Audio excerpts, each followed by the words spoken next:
જય શ્રી કૃષ્ણ, જય સિયારામ. અમે ગુજરાતી છીએ. આમ તો ખાઈએ જ, પણ આમના ગોટલામાંથી ગોટલી કાઢી અને મુખરસ બનાવીને અમે ખાઈએ.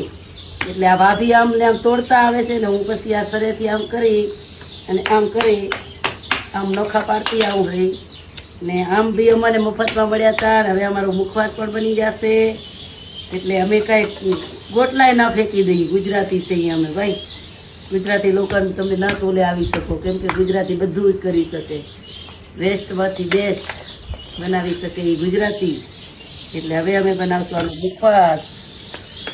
બાફી લીધી છે મસ્તીમાં મસ્તીની બાફી, અને હવે અમે એનો કટકા કરીએ છીએ સરસ.